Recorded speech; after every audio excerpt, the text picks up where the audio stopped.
interesting how different it is in terms of what men are socialized to feel and express and what women are socialized to feel and express. And you can think of so many different examples where just because we only engage with a label, we lose the nuance.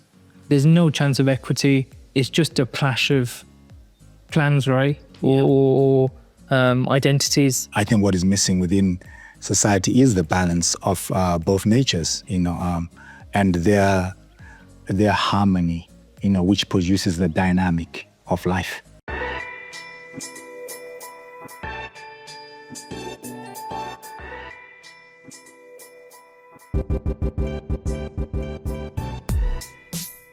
Today's show is the first of its kind on the Social Corner because today we're turning the page both literally and metaphorically on what it takes to build a community of brotherhood one book at a time. I'm joined in the studio today by 4 incredible men who aren't just readers, but change agents, storytellers, and thought provokers in their own right.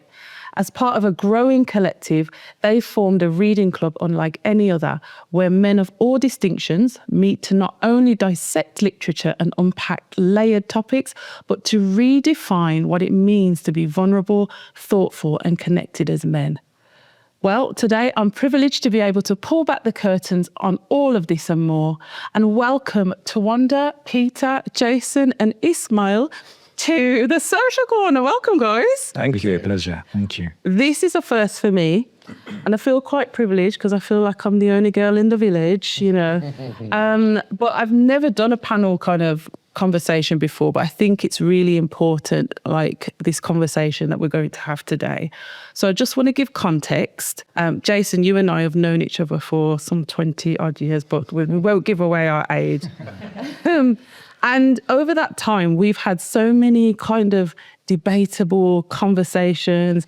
And I think masculinity has been one of them that's been kind of high on the list. And when Jason told me that he was, had partly set this up and was part of this reading club, I tried to get in. But he wasn't having it. And then it wasn't until after a while I thought to myself, well, actually, you know what? Fair play, because how often do men really have spaces to just kind of be themselves and be in a connected space? So that's kind of my background of coming to be aware of this. But can you tell me how this actually started and what is it? Okay, so I think it's coming up to 3 years. I had this idea. I think I spoke to you about it, about doing almost like a men's charity. Oh, yeah. But because of all the other things that I do, spinning too many plates, I just didn't have the bandwidth to do anything like that. So that passed a little bit. And then I thought, actually, why not get men together talking? And I've been part of book club previously, many years ago. It's actually where I think I met Tawanda. Me and Tawanda, like yourself, have known each other for quite some time. Anyway, I had a discussion with Tawanda, as we do, and I says, would you be up for, just reading a book and basically discussing the context? Because we have some amazing discussions, amazing debates, etc. And I thought, why not? And then Tawanda's actually come up with a name. So the name of the book club's called The Forum. And yeah, and then I guess it's everything else is history. So it's twofold. So it's one, to read more, but you have to be accountable for what you read. Yeah. Because you come into a group setting and you want to make sure that you've read the material and then you're able to articulate your argument. So when you come to the book club, there are a number of points. So rating of the book out of 10 and why. Any standout chapters, anything you didn't like about the book, and there are like a couple of more other points. So we wanted to make sure that people were really soaking up and connecting with the material, and it's all through literature. And then, previous to that, I've lost, people who are close to me, men who are close to me, to depression, suicide, etc. And I felt I think it was important to try and create a space where we were able to talk, collaborate, share ideas, and so forth. And it's once a month. That's all we meet. Just once a month we meet, and sometimes the discussions hour and a half to 2 to 3 hours, sometimes depending. And I thought the idea of changing the locality. So we were always central, but we just changed the locality just to kind of get to know Birmingham in different places, the mostly like coffee shops and cafes and so forth. And yeah, it's 3 years in September. We've read some amazing books. I think a lot of we started off with Deep Work by Cal Newport. Then we went to Mastery by Robert Greene. Then we went into 33 Strategies of War. And it's a very small group. So we started off, me and Twanda, then my friend Kofi came into the mix. And then it was us for a while. And then after a while, it started to grow a little bit. It's still small in numbers because it's hard to get people to come and meet once a month and talk and actually have read the material as well. Yeah. But that's just a bit of context as to how we've come about. How you came to be. To wonder, so obviously you were pivotal, as Jason's explained, in setting up the group. Why do you think it was so important to create a space where, specifically for men and men of colour, to have these kind of conversations about books, but as Jason's touched on, other issues that men face? Yeah, well, basically because knowledge has always bound us. And whenever we discussed and whenever we do discuss, it's always incredible what comes out. And the element of being able to express that honestly and to share it, needed, to be sort of encouched somehow in a group. And we're also able to find solutions for some of the things that we may be going through, as men, but maybe may not feel as liberated to discuss them, elsewhere. So we're kind of like answering our own questions in terms of what do we do about this and how do we move on to the next stage, which is why accountability was, one of the key things about whenever we review a book. So that we can actually implement some of what we're learning into our lives and thereby bring about change that way.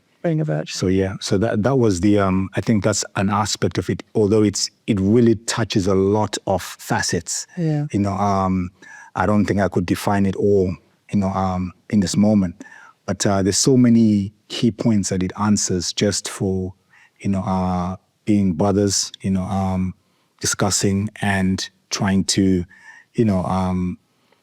handle our day-to-day existence better, knowing that, because there's others like you out there that are doing it. Absolutely.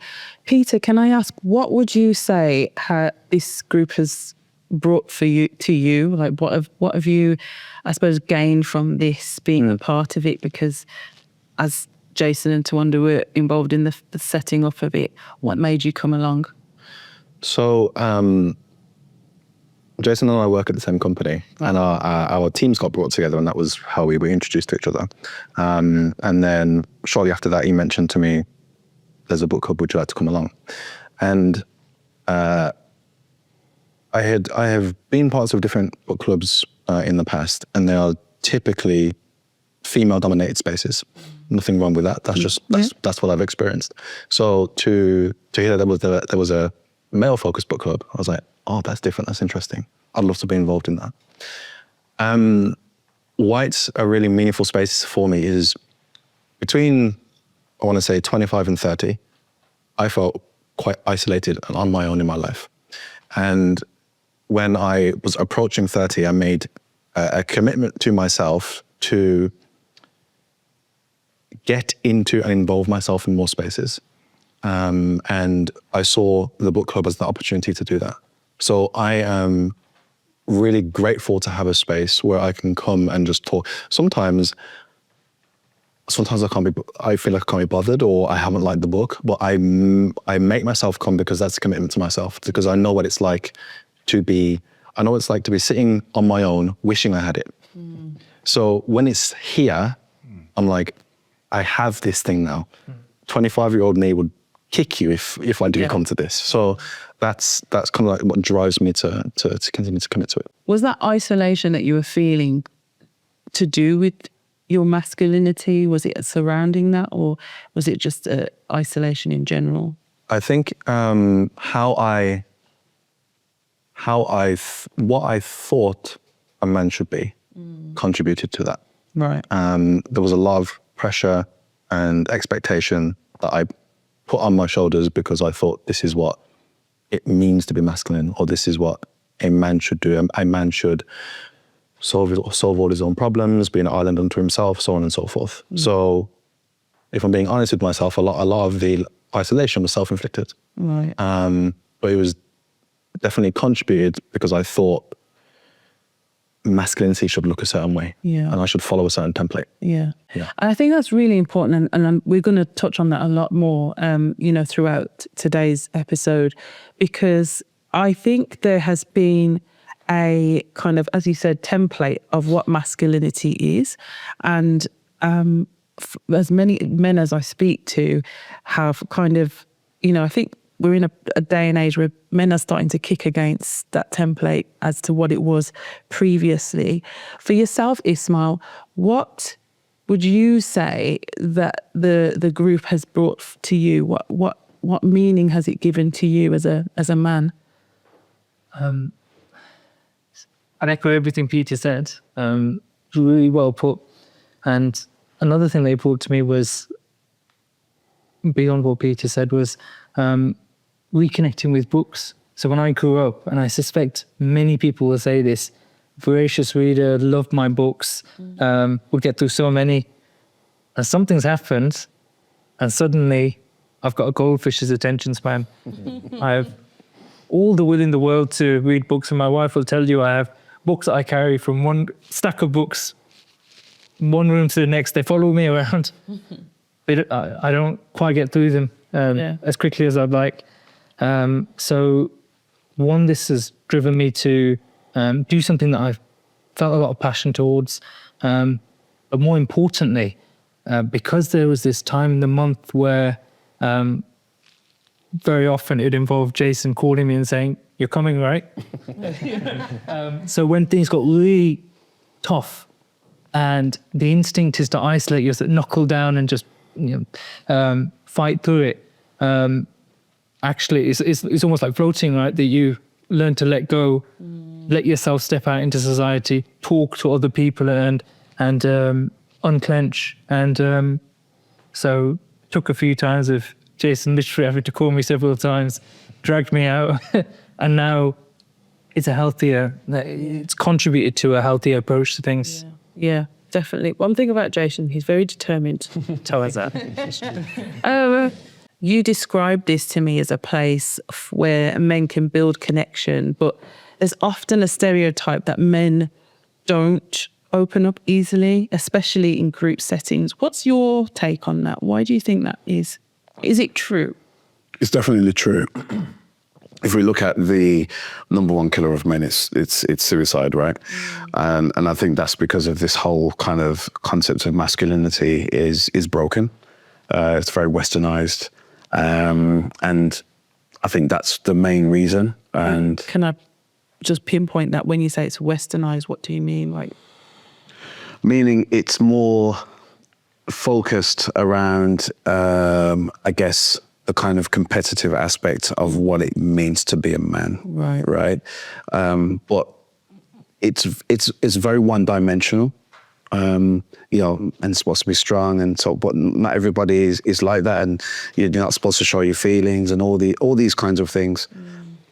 But the result of that is obviously male deaths, suicide, but also depression as well. And then depression will lead to, other kinds of ailments and diseases and so forth. So that can usually be the root cause. And it's the root cause of what does it mean to be a man? Most of us don't know that, right? And I think we're here to try and figure that out. I think part of it is definitely, things like responsibility, accountability, those kinds of things. And, through this discussion circle that we have, everyone's very open. Everybody then brings their own experiences into some of the texts that we've read, and people, and they're sharing, and there's no judgment, you know, and often there's not many spaces that we're able to express ourselves in you know, and be vulnerable. So I think why it's that way. Yeah, I'm not sure why. I guess I think I have a number of probably ideas, and it's all rooted in modern Western culture, basically, which is very competitive. When you say competitive, do you mean are men taught to compete with each other? Are you taught to go against the next man? Like how? Yeah, 100% that as well. We read a book called The Iceman Inheritance by Michael Bradley, and who talks about the sources of Western man's aggression, sexism, racism, etc. And that was really interesting because it really unpacked the kind of the psychology behind just Western culture, really, and where it was born from. And it's born from an environment that was quite fierce, where they didn't know where the next meal was going to come, and survival of the fittest, all these kinds of things. And what impact does that then have, rather than trying to help my brother who is, you know, probably suffering, you know, those kinds of things. So, okay. So because that's very interesting, because if that's what Western culture has kind of determined what masculinity is, survival of the fittest, what was it in, you know, Eastern culture? Before that, yeah. What was it before that, I suppose, we're comparing it to? Comparing it to communalism, where people grouped together and worked for one common cause. But if we look in the context of an economic system, such as what we're in, you have to break that up in order to get more production from an individual, because if you have a collective, then it's a different type of output from that. Then you've got the political aspect of it, you know, as well. And dominance of spaces and zones and areas. We can look at what is actually going on in the world today. You know, it's that mentality, that aspect, which we also understand is a seeking of survival in itself. You know, it's a seeking of survival in itself. But we recognize it that, you know, it is coming from a particular extreme or direction, you know, and it has a global impact.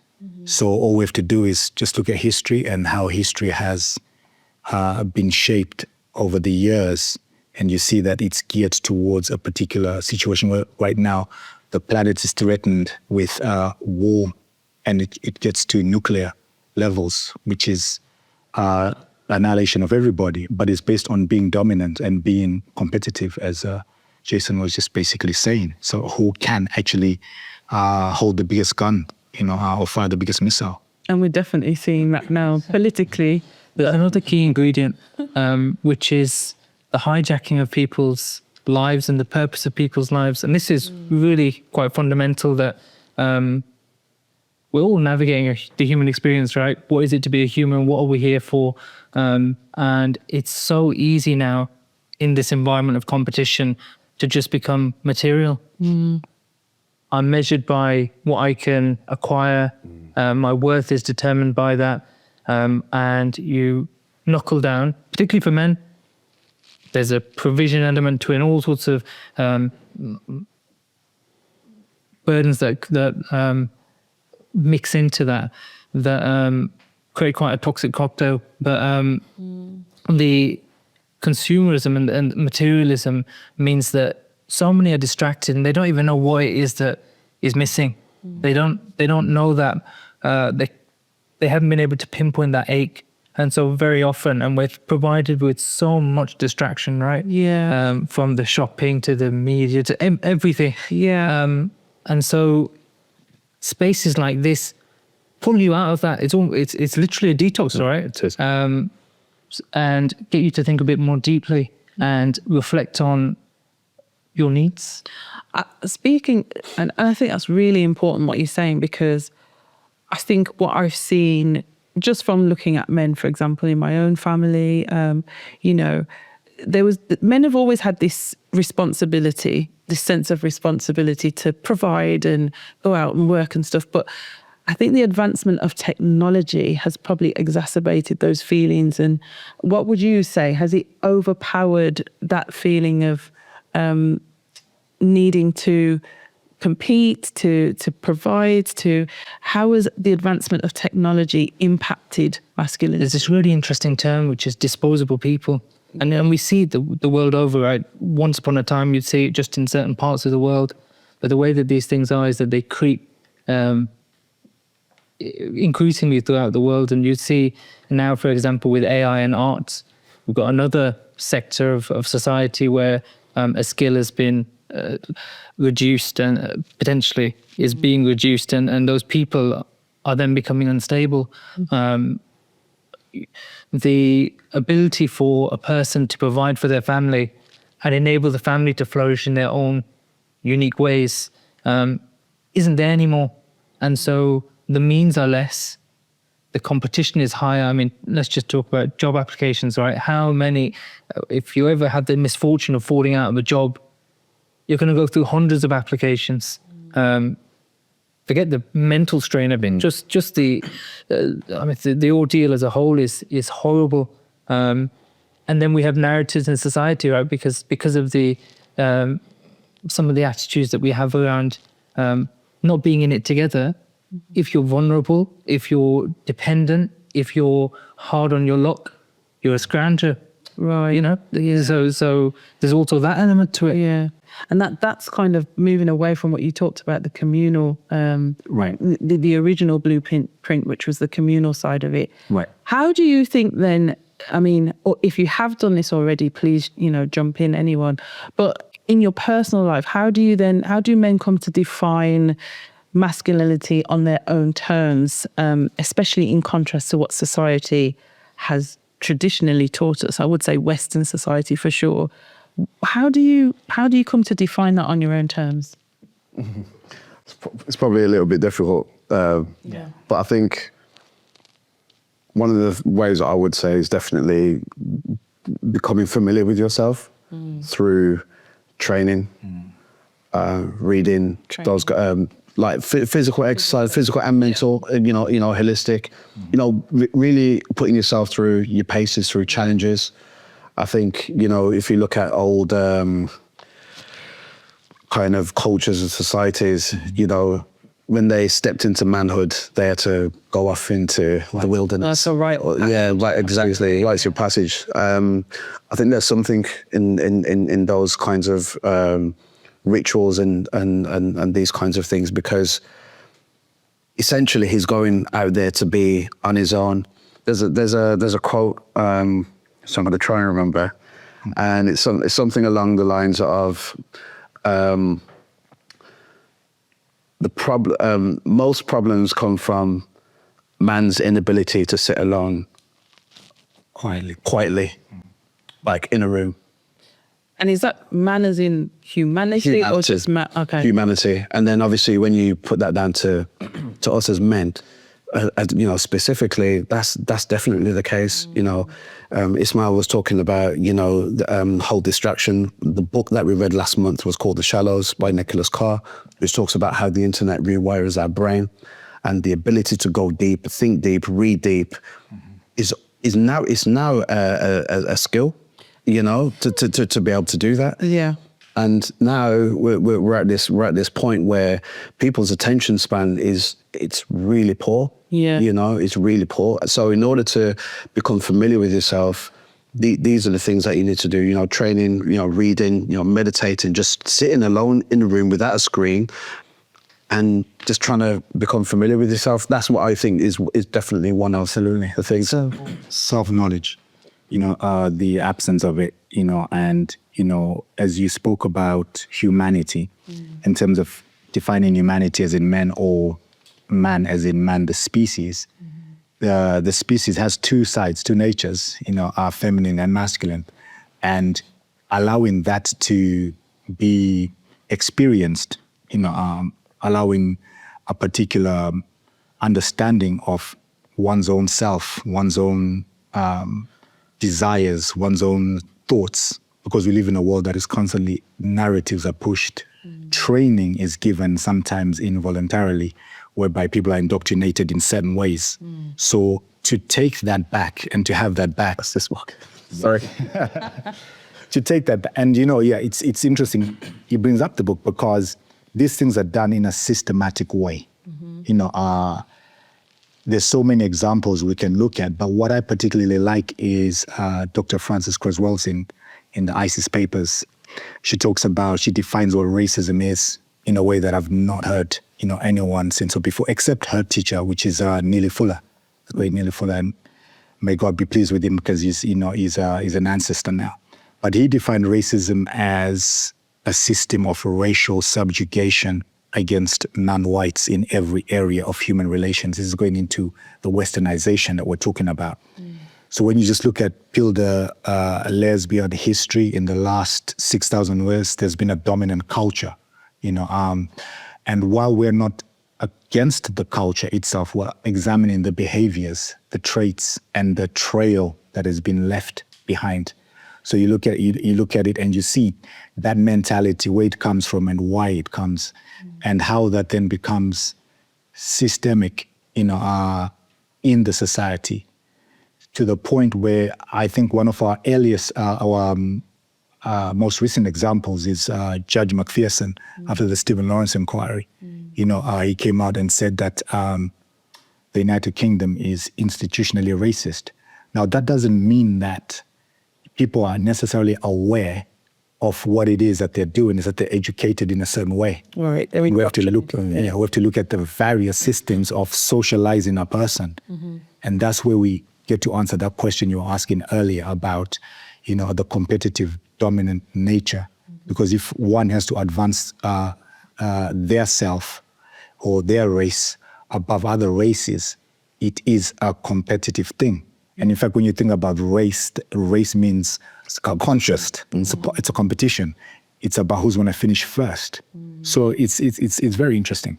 The masculinity stuff, it really is about know thyself. Because I was just thinking, you're implanted with your own compass and blueprint, and there's something beautiful that can be unearthed if you're given the space and the nourishment to flourish. There are so many different ideas of what shapes you should fit into, and you can draw them from every culture really. But fundamentally, we can talk about things in broad, sweeping statements. People are able to connect with each other because there are certain realities that we share. So and we found that in our discussions, right? But still, how we approach certain things will be different. And I found it really, one of the nice things about literature is it gives you a glimpse into other cultures and histories.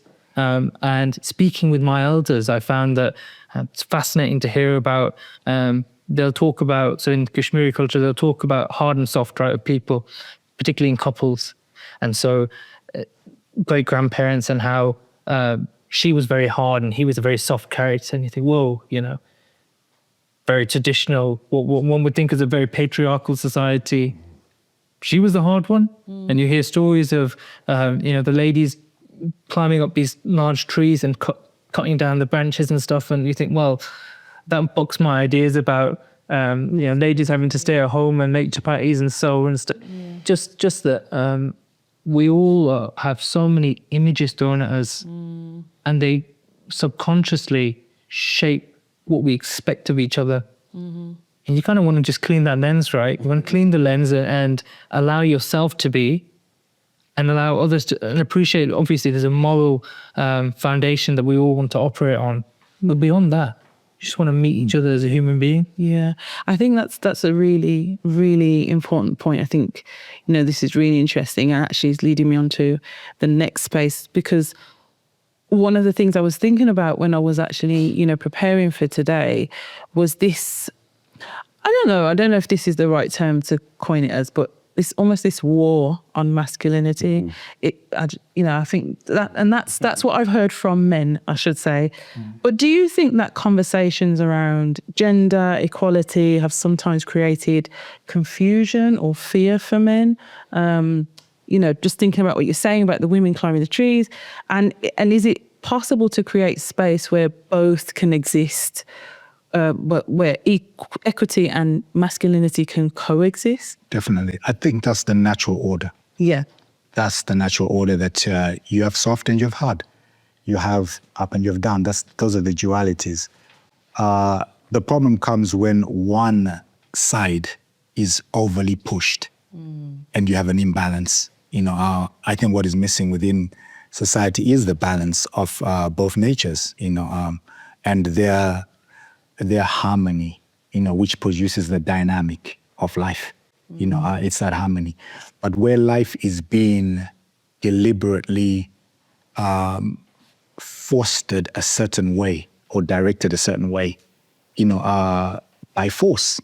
Think of military occupations and things like that, basically, where it's that's a particular masculinity that is overly expressive and unbalanced takes over, and you have an irrationality as a consequence.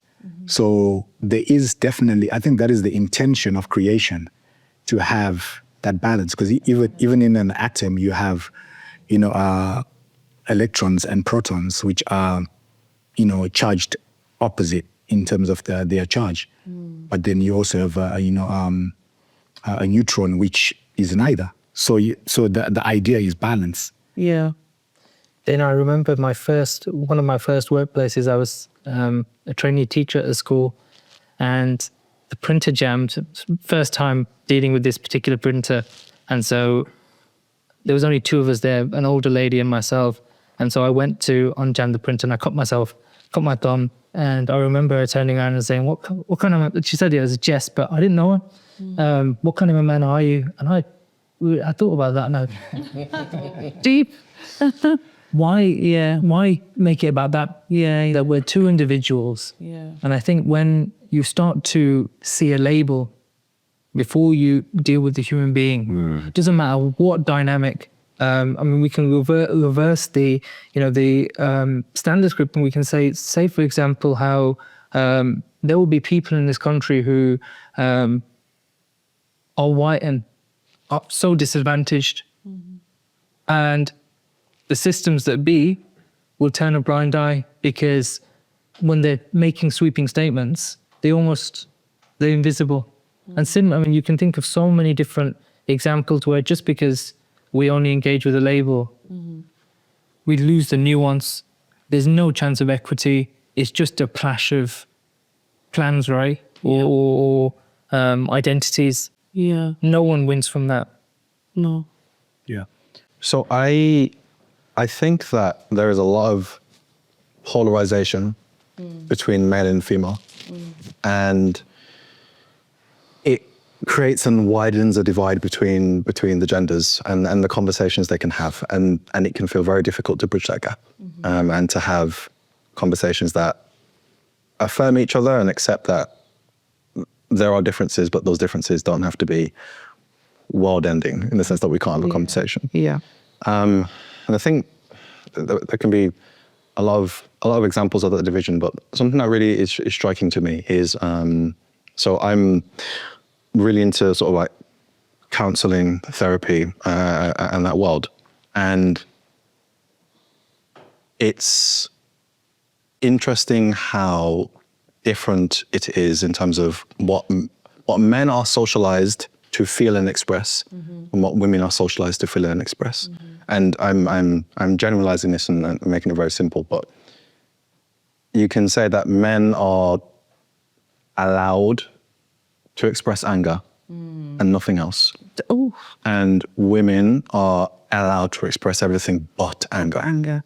Yes. So for a personal example is for me is I've been in therapy for myself, and my therapist introduced something called an emotion wheel.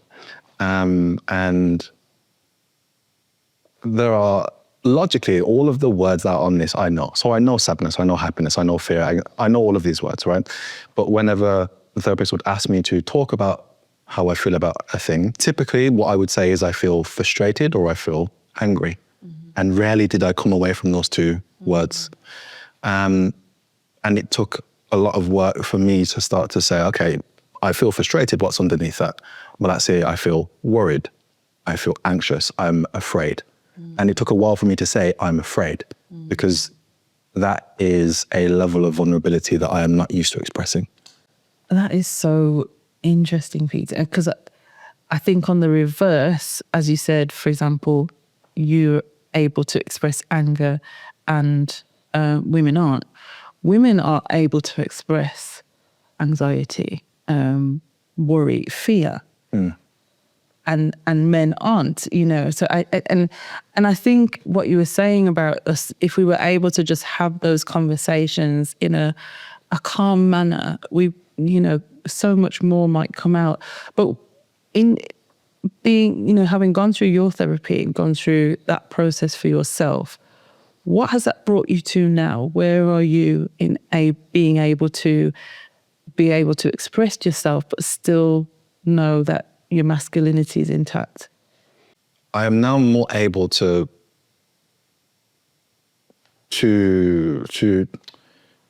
be in contact with a wider range of feelings, and to name those things. So it's not like I didn't feel anxious, worried, whatever before. I just couldn't name them.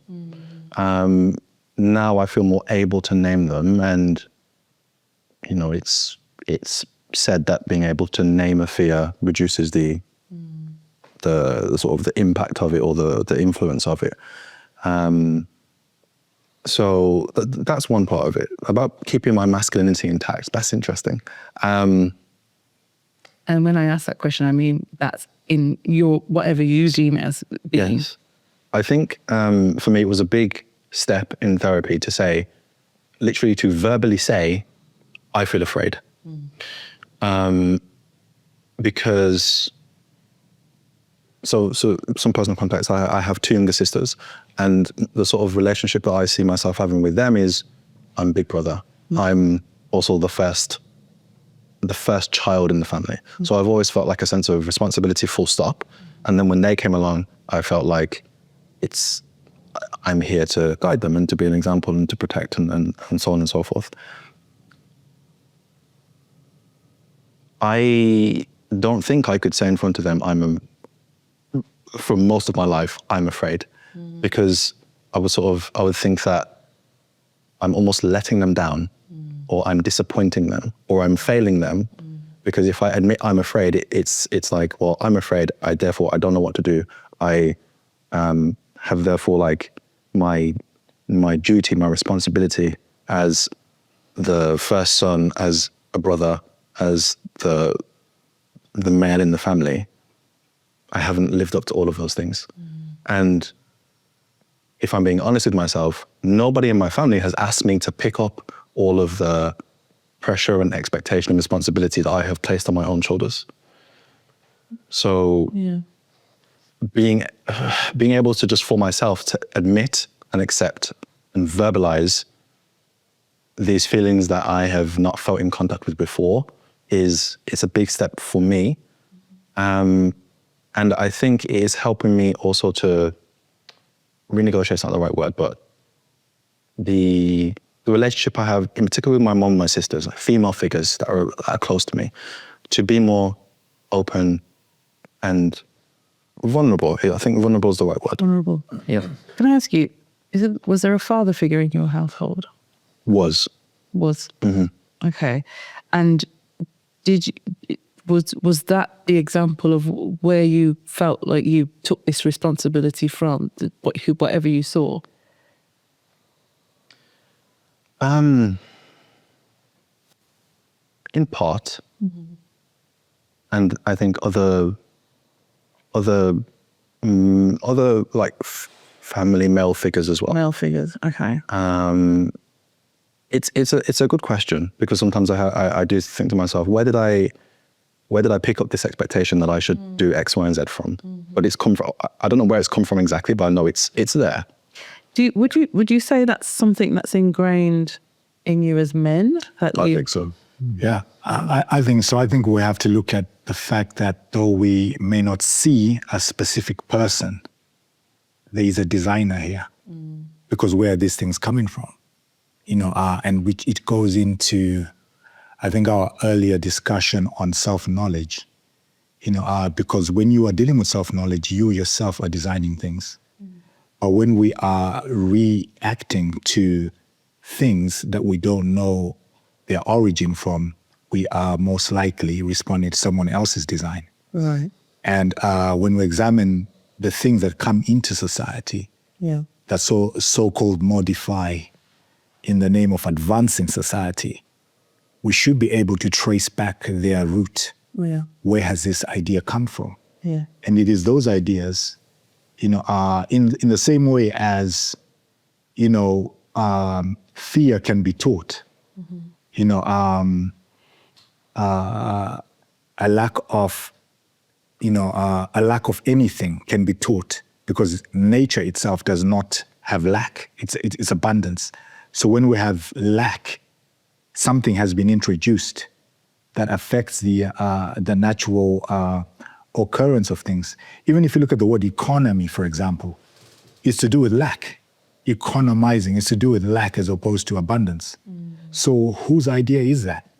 And how did that idea permeate the society to a level where, when thoughts are introduced, because we are sentient beings, we're able to pick up on thoughts. We're able to have, someone can walk in the room right now with a particular thought and affect the room, negatively or positively. So thoughts are picked up. But when we have to look at, well, where are these thoughts coming from? It goes back to the construct of society in which we live. Yeah. And some of the physical occurrences that have taken place to create it. There's so much I could go into, but I want us to hear from others. I just want to ask one more question on this topic, this subject, this part of the subject of masculinity, because one of the phrases that is so commonly used now is this term toxic masculinity. And it's normally associated with certain people we see. We'll name no specific brothers that have or may not have been arrested for whatever they've been doing. But it's a widely used term now. And I've had so many conversations where those toxic traits have been discussed. And the person kind of like rebuked it. And I wonder often is that kind of rebuttal something to do with, feeling like I'm not that person, men not being able to look at themselves in a way that maybe makes them feel uncomfortable, or you don't want to know that you're that type of person. Like, what do you think about this toxic masculinity? This whole palaver is a consequence of really a lack of taking responsibility for where young boys have ended up.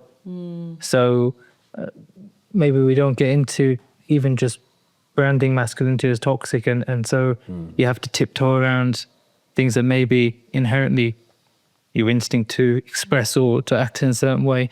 The fact that society has so many disenchanted boys that are telling to people that something don't have good messages. Everyone has their own opinion, fine. But if you think that certain people's opinions are wrong, and they're catching on with the youth, why was the space created for that seed to be planted? Where are the good role models? Where's the nurture? Kids are going to school 8 hours a day. What on earth are they learning? Exactly. What are they exposed to? A person with a camera, people that have no concern for them, right? That they may live on the other side of the world and they can influence them to that degree that they're nearer people, on anchoring them with more healthy values or helping them navigate a frightening world. Yeah. Not sure if any of you have seen that recent Netflix drama, Adolescence. Haven't checked out. Has anyone checked it out? Yet. I heard about it. Okay, you heard about it, but it does touch on the book. Yeah, very good. I know. Book club. Have you watched Netflix? I know, but it does touch on a lot of what you've just talked about. The fact that young boys are being influenced by what they're seeing by someone who's not even in their vicinity, but technology is given. So it's a new age. It's a new age, way of So I want to agree with Ishmael and say that, there has to be an acceptance of responsibility for the young by their elders. Mm-hmm. When the young people look at the world, what do they see? And it is the adults in that world that are actually defining those terms and conditions, which they grow into. So definitely, when we examine the society, we see that the direction has been influenced. And with regards to what we're talking about, it does require a courage to confront the issues, as uncomfortable as they may be. We have to be able to look at, the toxicity of masculinity as it occurs and really call it for what it is and look at it, because it is masculine doesn't mean that everything about it is acceptable or right. There is a balance in everything. And I'm glad you've said that, because one of the questions what I wanted to understand was, is there a line? Do you think the line is often misunderstood between masculine and toxic masculine traits? So, are there traits that are particularly deemed as toxic that men have absorbed as normal, and probably don't realize that they're actually putting that out? Or What are the traits? Tell me. But in your opinion. Yes, I mean, there's one that's in the media a lot at the moment. I saw a stat about female teachers reporting a spike in misogyny. We were talking earlier about a failure to connect with oneself and pursue self-realization and mastery. And that's something that I haven't mentioned yet, which is a key element of the book club. You can probably already tell that each of us are really interested in being the best version of ourselves, and we as a brotherhood are all pursuing self-mastery. It's a wonderful thing to be connected on.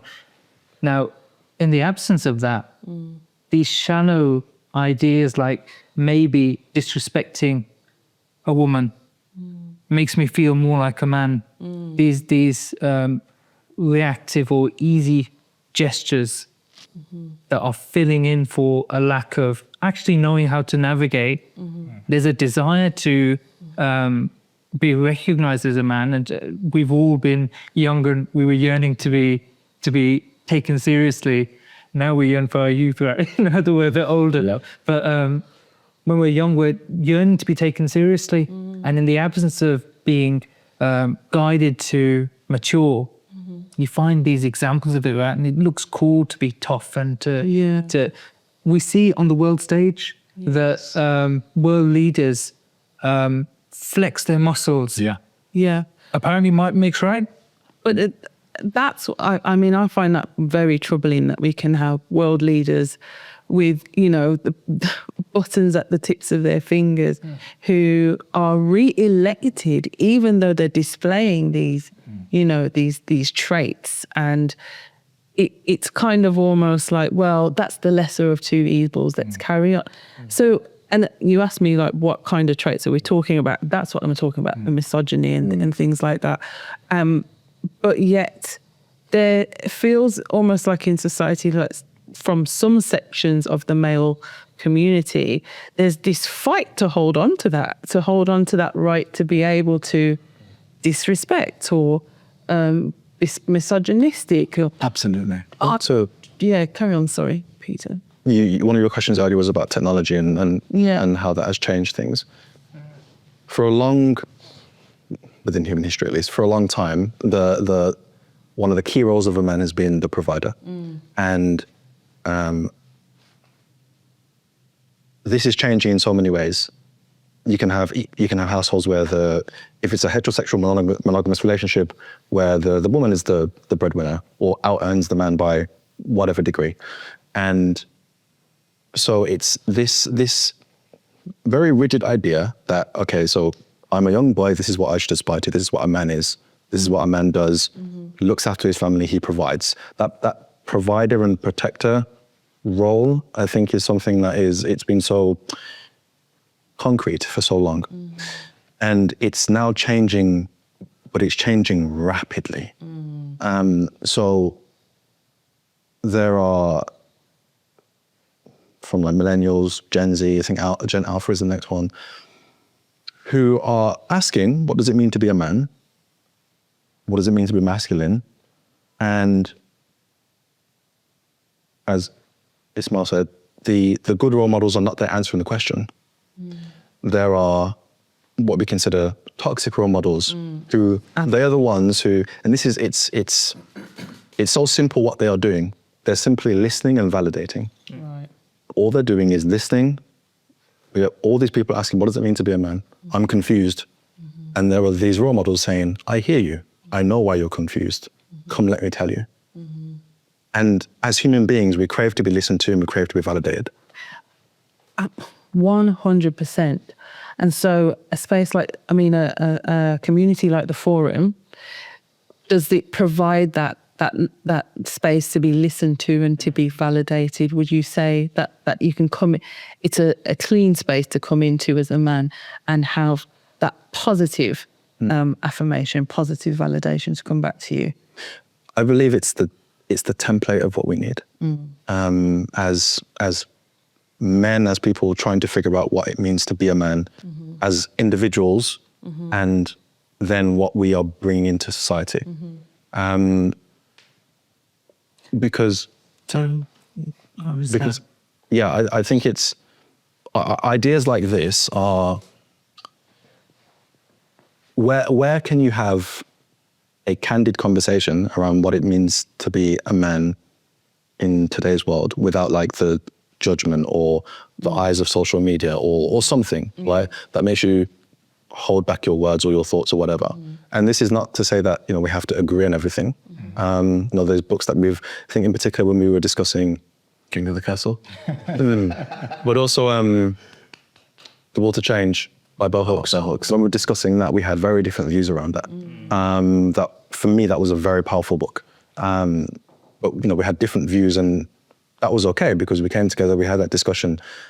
And where else, except in an environment like that, can men have these candid conversations and then be accountable to each other within what we take back out into the world?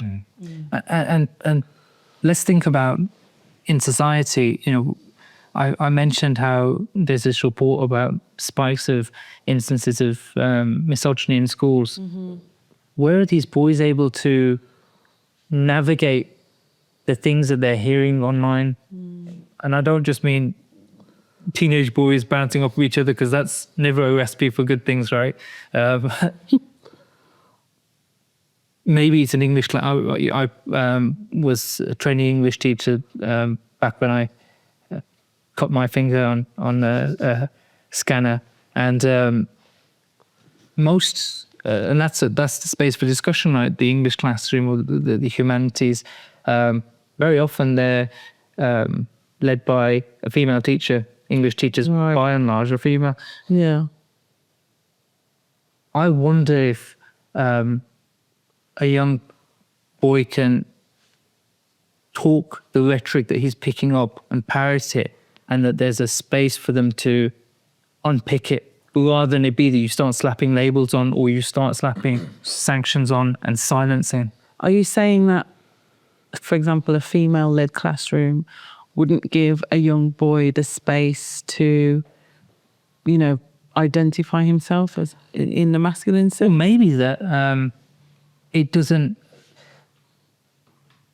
they're not the right person that will be recognized as an authority or someone to discuss it with. There's so much that goes into it. There's a lot of variables. There's a lot of variables, but are there those spaces for these youngsters youngsters. to navigate this stuff? And I think that's a good question. And, you know, actually leading on to where I want to go now next in terms of leadership, because when we talk about, you know, having spaces that they're able to, young people, I see so many community groups, advocates for young people trying to create spaces, and I can speak specifically about the Black community at the moment, but trying to create spaces for young boys to understand themselves in the context of their culture or religion or whatever it might be.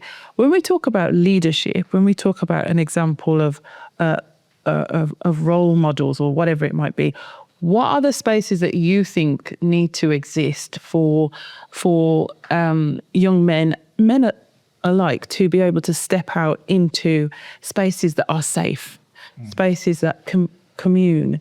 Yeah, I think those are spaces we actually have to create. Right. Versus they don't exist. Are you saying they don't exist right now? I would say they don't exist. I would say that what exists is an attempt to, I think to use the phrase said earlier, to kick back, because we're looking at a situation where, you know, one of the ways in which potential is created for something is by depriving that particular group of it. You know, so the more something is kept away, the more the yearning comes in, and then if that comes in as Peter said earlier, rapidly, you know, unbridled, uncontrolled, what is good can easily be turned to something destructive. You know, so I say that to say this, that if you're talking about the Black community, you then have to look at the framework in which the Black community exists within the dominant culture of this society, and the historical introduction of each other to each other within that space, which created a space that you occupy this space, another occupies this space. And so something has been created between the two, and it's a dynamic. There's a pull there. There's like a tussle. We spoke earlier about masculinity and why there's such a need to hold on to certain aspects of it, because I'll put it this way, that, you know, some people fear that what they did to other people would be done to them if a level playing field is ever had. So they will make sure that there is never a level playing field.